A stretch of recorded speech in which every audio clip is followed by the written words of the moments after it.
All right, so this video, I just want to share with you a few things that you can start doing to help support overall hormonal health and balance. The first aspect will cover some basic lifestyle modifications, lifestyle changes. Second, I'll go over some foods that are really important and really beneficial, but probably not a lot of people are actually eating on a regular basis. And third, talk about some dietary supplements, herbal supplements. Fourth, just some closing thoughts and recommendations based on my experience in dealing with this. So the first aspect will relate to the rhythms and the quality of our sleep, our diet, and our movement.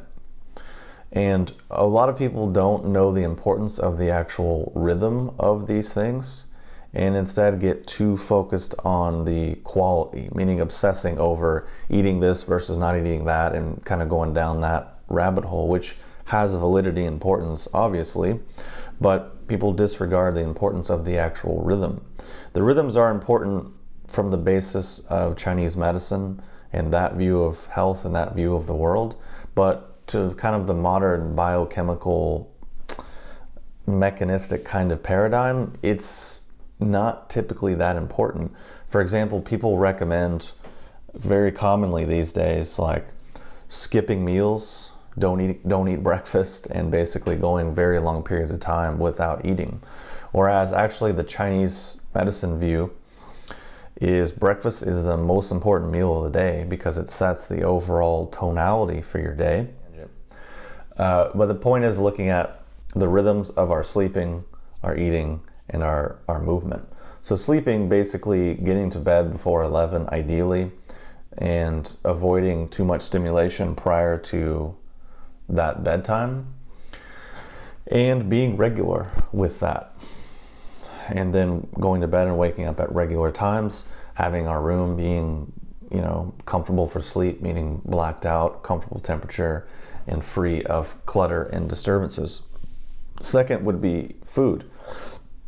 Eating regular meals, not skipping meals, and not going necessarily long periods of time in between meals.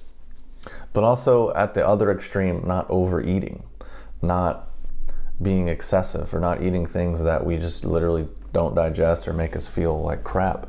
And sometimes this is where people are stuck in with this kind of biochemical mechanistic mindset. It's like they can't really find any degree of common sense or balance.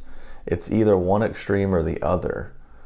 So it's sometimes if you just ate a little bit less, you didn't go to where you feel like so full that it makes you tired, then that could be beneficial and help keep your energy more balanced, and you don't have to go to the other extreme. Likewise, maybe the overall digestive functioning of your system needs to improve so that you can eat food and not feel all sluggish and lethargic afterwards. But really the point is just being regular and having good rhythms to keep basically our blood and chi levels even. Third is exercise. This is one thing that definitely I missed the boat on for quite a while, and I see quite a lot of people doing as well. Basically like not doing cardio, not doing anything somewhat strenuous on a somewhat regular basis. People are like, oh, I do yoga or I walk and then I just sit at a desk for the rest of the day, so I'm good. It's like, yeah, from some perspective, but at the same time, you need something to really get things moving in the body. But again, don't have to overdo it. Don't have to be excessive about it. Just some is usually better than none. Some over a long period of time that's regular is better than just being excessive and neurotic about it. So the next aspect is some basic simple foods that are really important and beneficial in this regard. And that is pumpkin seeds and pumpkin seed oil. And many different seeds have benefits, and we can talk about that in other videos, but pumpkin seed is pretty relevant, especially for this subject, for men and women. So eating the pumpkin seeds, just a handful a day, and just snacking or having a little bit with meals. And then if we need more therapeutic aspects, using the pumpkin seed oil.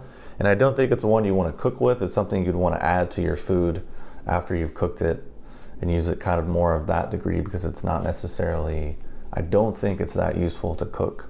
Something like coconut oil or butter or ghee would be better because of the higher saturated fat content. So that food and that oil is really great for example, in men, prostate health and all of those associated issues. And then for women, also helping to support various hormones and different functions in the body, but also being anti-parasitic, antiviral, and having a lot of zinc, a lot of vitamin E, and a lot of chlorophyll from the green color. So it's, as far as regular foods that are commonly available, it's one of the more actually nutritiously dense and least modified type of ingredients. But if for some reason it's not that common and not a lot of people are eating it, even though I think most like Whole Foods or organic stores will have good pumpkin seeds and good pumpkin seed oil. So definitely want to check that out.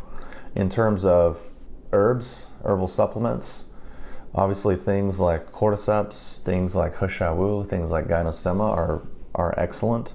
They're not overtly hormonal, meaning it's not like it doesn't contain testosterone, or it's not gonna give you a huge boost, but are things that are subtly nourishing to the kidneys, for example, or subtly helping to maintain good balance within the various organ systems in a way that's gentle and suitable for the long term.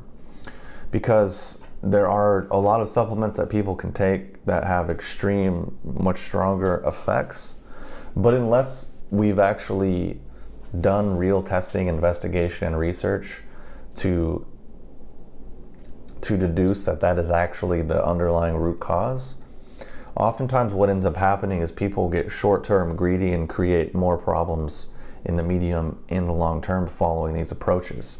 People like mass dosing, I don't know, Tongkat Ali or Yohimbe or many of these other type of supplements that are just a little bit extreme and not that necessary unless you fall into the small category of people that actually require it. So I don't really recommend those options because they actually do work. I mean, there was a time in my life where I was doing a lot of stuff to work on my hormones and my androgen levels were like off the charts.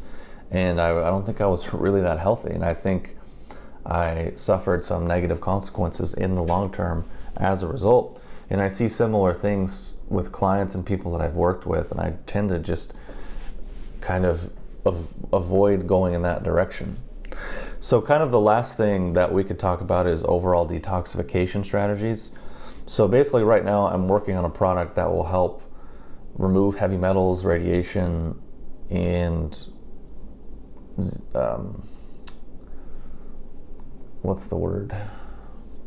Basically Roundup, glycophosphate or something like that. I can't remember the exact chemical term, but basically remove these things which are suspected to be hormonal disruptors and things that bind to the receptor sites so then our natural hormones can't get in there.